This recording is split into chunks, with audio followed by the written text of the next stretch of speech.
Everybody, and welcome to this edition of Bear Football, an abbreviated episode of Bear Football here on the Barroom Network. John Buffone here.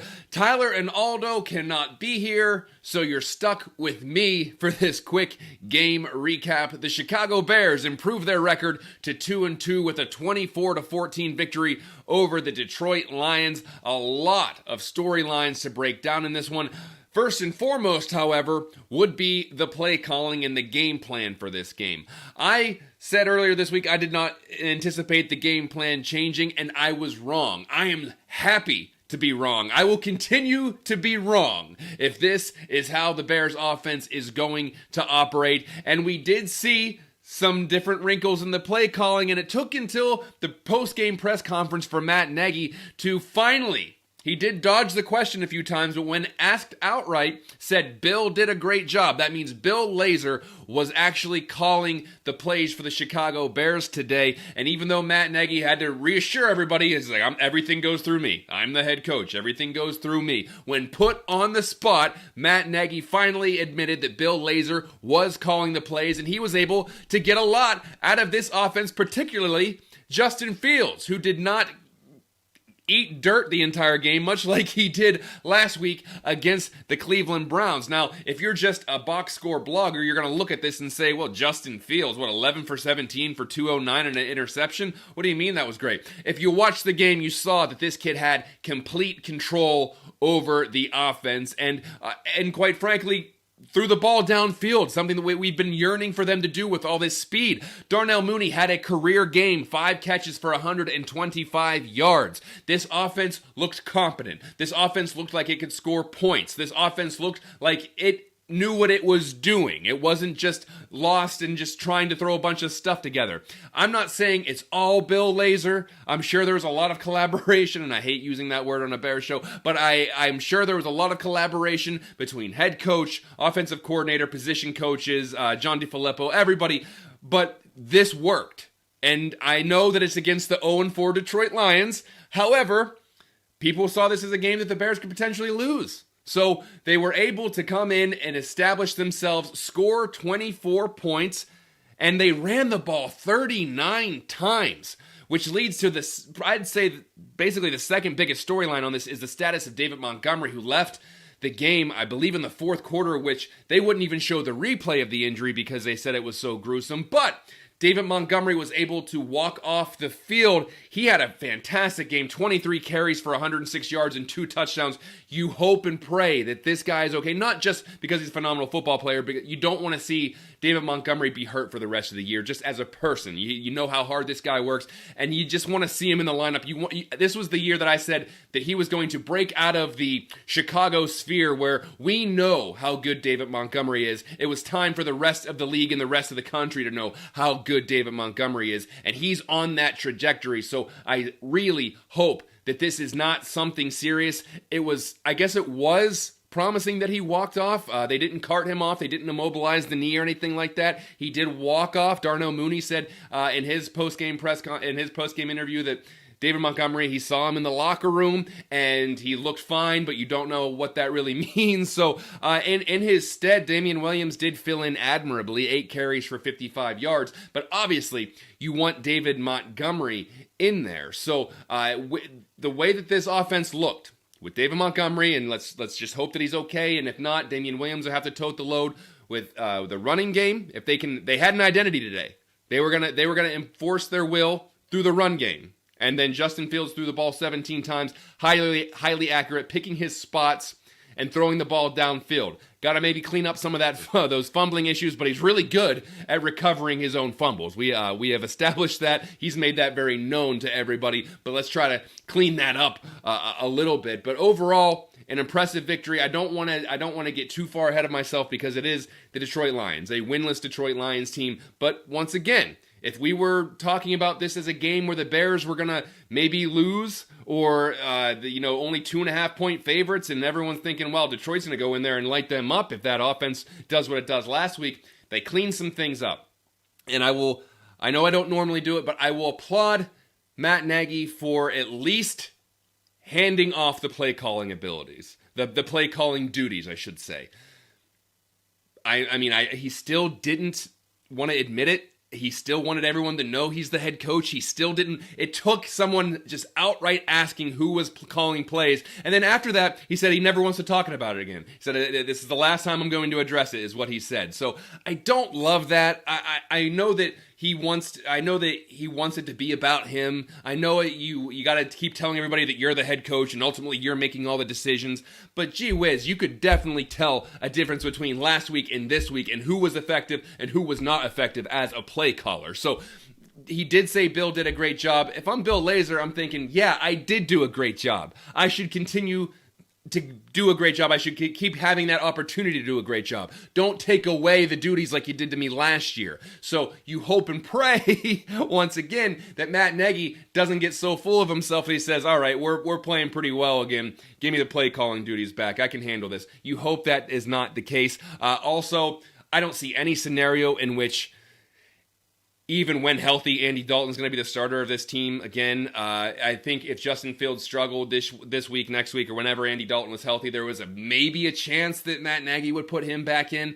I think today he showed a really good command of that offense. I just don't see any scenario in which Matt Nagy says, all right, well, Justin's been playing pretty well. He's our rookie. We spent a first-round pick on him, and we moved up and used next year's first-round pick on this.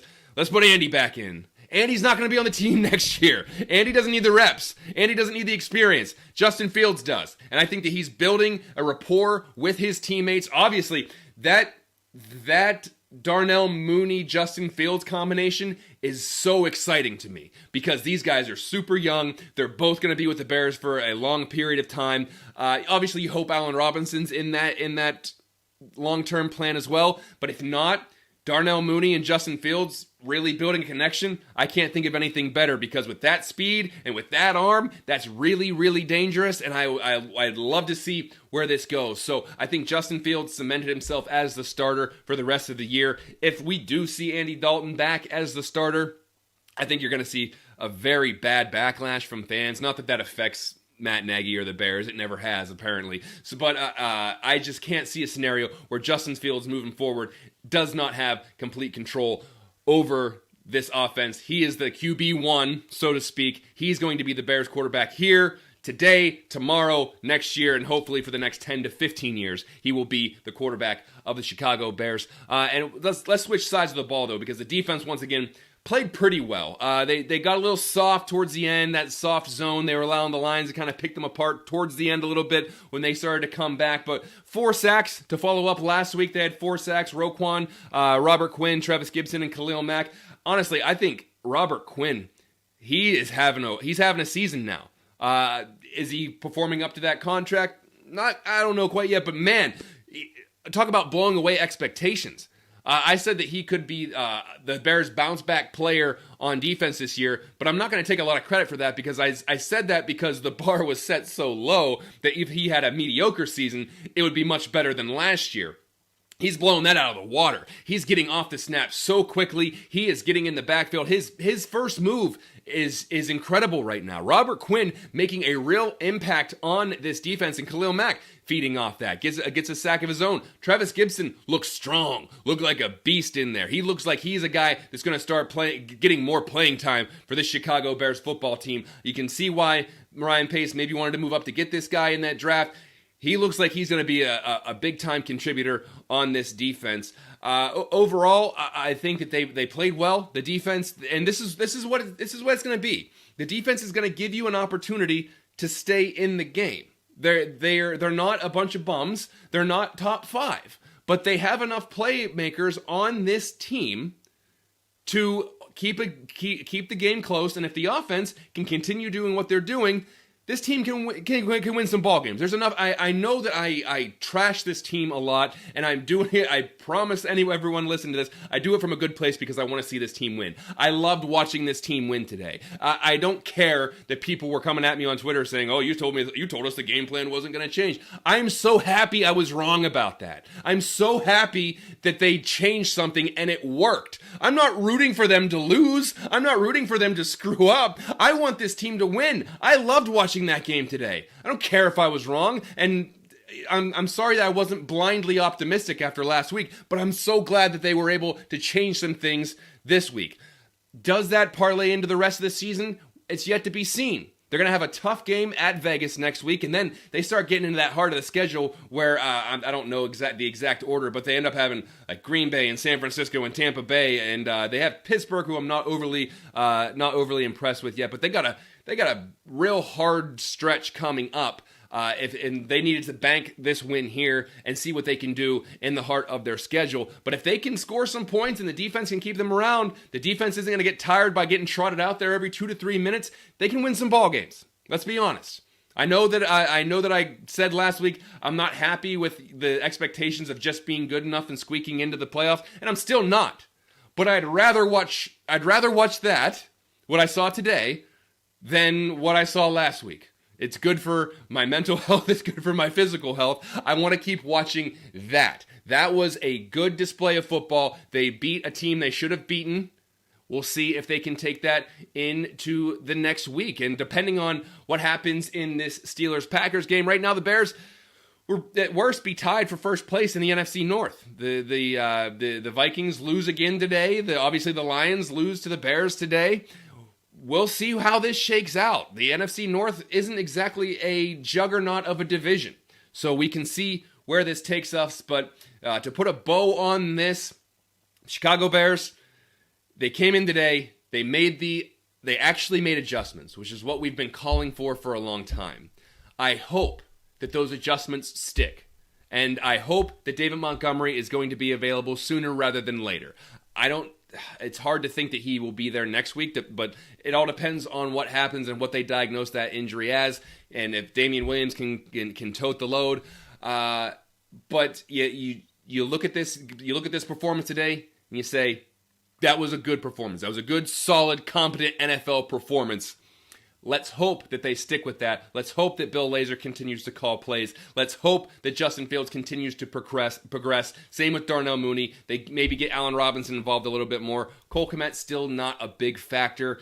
This is kind of I don't want to say a make or break year for Cole Kmet, but you really want to see what you have in a guy that you spent a really high draft, your highest draft pick of last year in 2020. You really hope that guy starts developing into what you want him to be, which is a dominant pass-catching tight end. Is some of that game plan? We don't know. But if you're going to draft a guy that high, you expect him to be heavily involved in at least some of the games. So we'll see if that takes effect with Bill Lazor calling plays later on in the season. We'll see if Cole Kmet does get involved a little bit more. But overall, 24-14. They don't score any points in the fourth quarter, but they do score in every other quarter, scoring at least a touchdown in there. So if you put up last week with this week, say almost like night and day. And what's the common difference there? You know what it is. I don't have to tell you what it is. And I'm not here to rag on anybody because the Chicago Bears won. I just want to make sure that winning formula is the formula moving forward, continues to be what they do. Delegate to the people that can get the job done the best. And that's what they did today.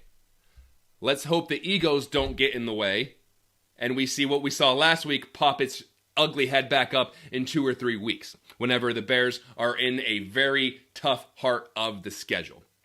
But that will do it for this abbreviated edition of Bear Football. I appreciate everyone who tuned in. I know it was only about 15, 20 minutes or whatever, but it's just me talking. And so it's hard to do that, but we'll have Aldo back on. I believe he's on later tonight, 10 o'clock Central. Tyler Ellis will be back on this week to give his 2 cents on this Bears victory. Overall, good win for the Bears. Tune in to all the programming on the Barroom Network. I'm sure there's going to be a lot of diverse opinions on this. The Bear debate will be back on Tuesday, Buffone 55 on Wednesday. Danny Shimon will break down the tape and show you what the Bears did right this week on Thursday. Dan and Aldo, they'll be on tonight, and they'll be on Tuesday as well. Mike North, Greg Gabriel. Great programming here at the Barroom Network. Make sure you hit that subscribe button on anywhere that you get your podcasts, or just go to the YouTube channel and get the video versions. But that will do it for Bear football. Until next time, I'm John Buffone. We'll see you next week.